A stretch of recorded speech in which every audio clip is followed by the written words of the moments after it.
சரி, எதுக்காக இந்த பிசினஸ் வந்தோம்னு பார்ப்போமா? ஐஸ்கிரீம் பிசினஸ் வந்து ஒரு ரொம்ப வருஷத்துக்கு முன்னாடி ஒரு கதை இருக்கு. எனக்கு ஒரு 10 வயசு இருக்கும். அந்த டைம்ல வந்து நம்ம கிட்ட எல்லாம் அவ்வளவா காசு இருக்காது. நம்ம நார்மல் ஃபேமிலி, ஸோ காசுலாம் அவ்வளவா இருக்காது. நம்ம சின்ன பிள்ளைங்க, இப்ப இருக்கிற பிள்ளைங்க மாதிரி கிடையாது. நம்ம அப்பெல்லாம் வந்து நம்ம கிட்ட ஒரு 5 வெள்ளி இருக்கிறது பெரிய விஷயம். அப்போ ஒரு நாள் வந்து அம்மா அப்பா அக்கா கூட எல்லாம் வந்து நான் இதுக்கு போயிருந்தேன். அப்ப வந்து ஜெஸ்கோ, இப்ப வந்து ஈவன் இருக்குல்ல, அப்ப வந்து ஜெஸ்கோ. ஸோ அங்க போயிருந்தப்ப அங்க பஸ்கின் ராபின் இருந்துச்சு. எனக்கு ரொம்ப நாள் சாப்பிடணும்னு ஆசை.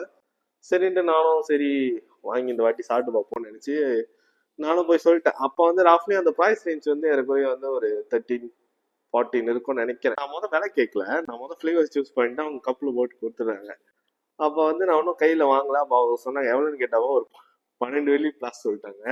அப்புறம் நானும் பயந்துட்டு இருங்க நான் போய் காசு வாங்கிட்டு வரேன்னு சொல்லிட்டு போனேன்.